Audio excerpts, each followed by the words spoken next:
દેશના અનેક રાજ્યોમાં ચોમાસું મજબૂત બન્યું છે। મજબૂત સિસ્ટમને પગલે દેશના 17 રાજ્યોમાં ભારે વરસાદનું એલર્ટ આપવામાં આવ્યું છે। તો કેટલાક રાજ્યોમાં 85 કિલોમીટરની ઝડપે પવન ફૂંકાઈ શકે છે। 5 રાજ્યોમાં ભારે વાવાઝોડા સાથે વરસાદની ચેતવણી અપાઈ છે। પર્વતીય રાજ્યોમાં ભૂસ્ખલન અને વાદળ ફાટવાની પણ શક્યતા સેવાઈ રહી છે।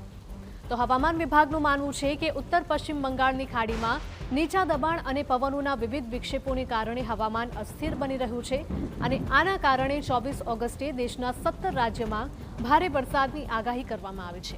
તો કેટલાક રાજ્યોમાં તેજ પવન પણ ફૂંકાઈ શકે છે।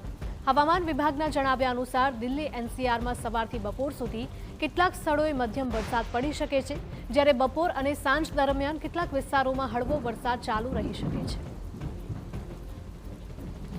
તો હિમાચલ પ્રદેશ અને ઉત્તરાખંડના કેટલાક ભાગોમાં નીચા સ્તરના અચાનક પૂરનો પણ ભય યથાવત છે। નીચાણવાળા વિસ્તારોમાં જમીનમાં ભેજનું પ્રમાણ વધુ હોવાથી પૂર આવી શકે છે।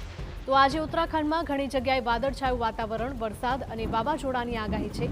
આઈએમડીએ ચમોલી, રુદ્રપ્રયાગ અને ઉત્તરકાશીમાં કેટલાક સ્થળોએ ભારે વરસાદની ચેતવણી જારી કરી છે। રાજ્યના અન્ય ભાગોમાં પણ ભારે વરસાદ અને વીજળી પડવાની આગાહી છે।